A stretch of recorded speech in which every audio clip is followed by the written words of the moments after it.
प्रभु राम कहते हैं, शिव द्रोही मम दास कहावा, सो नर मोहि सपनेहु नहीं पावा। कांग्रेस अध्यक्ष के द्वारा यही बात जो उनको कांग्रेसी संस्कार में प्राप्त हुआ है, वही बात वो अपने भाषणों में कर रहे हैं। भगवान शिव और भगवान राम को आपस में लड़ाने का कुत्सित प्रयास कर रहे हैं। प्रभु राम और देवादिदेव महादेव शिव इनको सद्बुद्धि दे। कम से कम जब अब कांग्रेस को लोग विसर्जन करने पर तुले ही हैं, तो अब तो सच का रास्ता अपना ले। अपनी हार की खिसियाहट को अब भारत की सनातन आस्था के साथ खिलवाड़ करके कर रहे हैं। भारत की सनातन धर्म की उपासना विधि में राम और शिव दोनों अलग अलग नहीं हैं।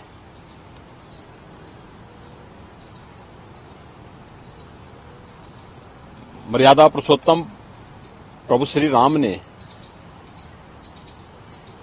स्वयं शिव की उपासना की और रामचरितमानस में अगर आप जाएंगे तो इस बात को देखेंगे कि भगवान शिव ने भी राम की उपासना की। दोनों एक दूसरे के पूरक हैं। प्रभु राम कहते हैं,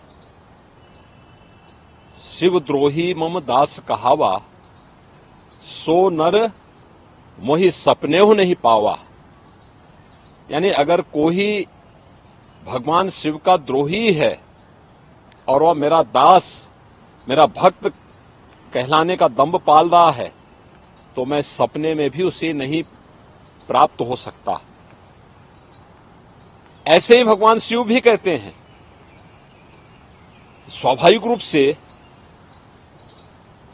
कांग्रेस की वास्तविकता सामने आ रही है।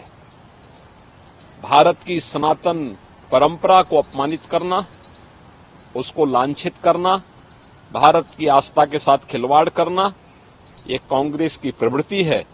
और कांग्रेस अध्यक्ष के द्वारा यही बात जो उनको कांग्रेसी संस्कार में प्राप्त हुआ है, वही बात वो अपने भाषणों में कर रहे हैं। भगवान शिव और भगवान राम को आपस में लड़ाने का कुत्सित प्रयास कर रहे हैं। उनका यह वक्तव्य अत्यंत ही निंदनीय है। दूसरा, हम इस बात को जरूर ध्यान में रखें, हमारे शास्त्र इस बात के प्रमाण हैं कि शिव का द्रोही हो या राम का द्रोही, उसका पराभव, उसका पतन अवश्य हुआ है।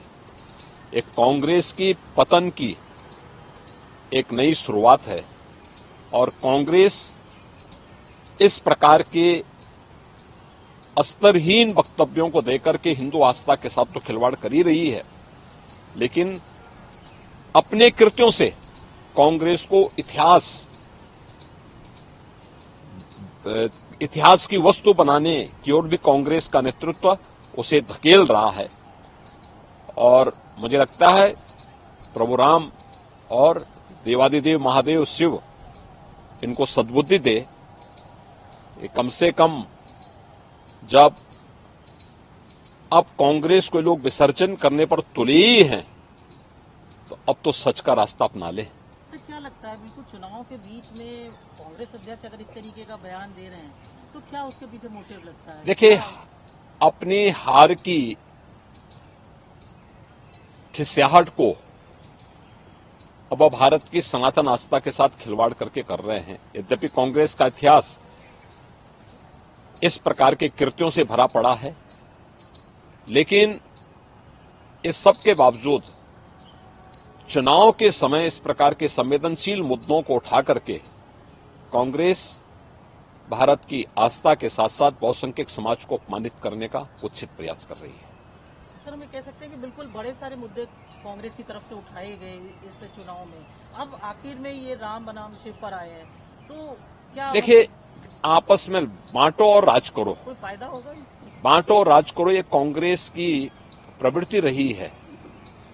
और अंग्रेजों की उस विरासत को ही कांग्रेस आगे बढ़ाने का जो कार्य कर रही है वह हर एक मुद्दे पर कर रही है। उसने जाति के नाम पे, क्षेत्र के नाम पे, भाषा के नाम पर समाज को बांटा है, इससे पहले भी बांटा है, आगे भी वो लगातार इस प्रकार के कृत्य कर रही है।